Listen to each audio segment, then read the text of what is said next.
அனைவருக்கும் வணக்கம் நண்பர்களே. இன்றைக்கி பார்த்துக்கிட்டிங்கன்னா டிஎன்பிசி வெளியிட்டுள்ள தேர்வுகளை பற்றி தாங்க பார்க்க போகிறோம். இந்த வருடம் 2023-24க்கான ஆனுவல் பிளானர் பார்த்திங்கன்னா டிஎன்பிசி வெளியிட்டிருக்கு. இதில் முதலாவது பார்த்திங்கன்னா 4th குரூப் எக்ஸாம் வருது, சரிங்களா. ரெண்டாவது பார்த்துக்கிட்டிங்கன்னா social welfare and women empowerment டிபார்ட்மெண்ட்டுக்கு ரெண்டு வேக்கன்சி தான் இருக்குது. அடுத்தது பார்த்திங்கன்னா English reporter Tamil Nadu legislative assembly செக்ரட்டரியேட்லேருந்து பார்த்துக்கிட்டிங்கன்னா ஒரு 6 போஸ்டிங் இருக்குது.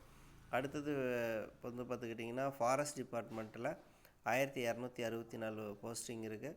அதுக்கடுத்தது பார்த்துக்கிட்டிங்கன்னா குரூப் 1 65 போஸ்டிங் இருக்குது.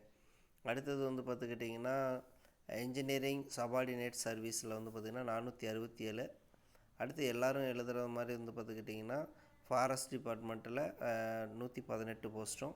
அதுக்கடுத்தது குரூப் 2 1294 போஸ்டிங் இருக்குது.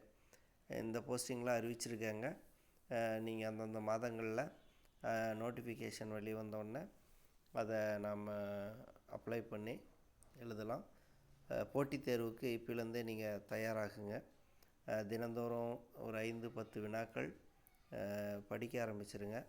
அப்போது தான் பார்த்துக்கிட்டிங்கன்னா தேர்வு அறிவித்த பின்னாடி மீதி இருக்கக்கூடிய சிலபஸை நம்ம ஓரளவு கவர் பண்ணி படிக்க முடியும். சிலபஸ் வாரியாகவும் இப்போலேருந்தே நீங்கள் படிக்க ஆரம்பிச்சிங்கன்னா வெற்றிங்கிறத நம்ம எளிதாக பெற்றுவிடலாம். முயற்சி செய்யுங்க நண்பர்களே. நன்றி, வணக்கம்.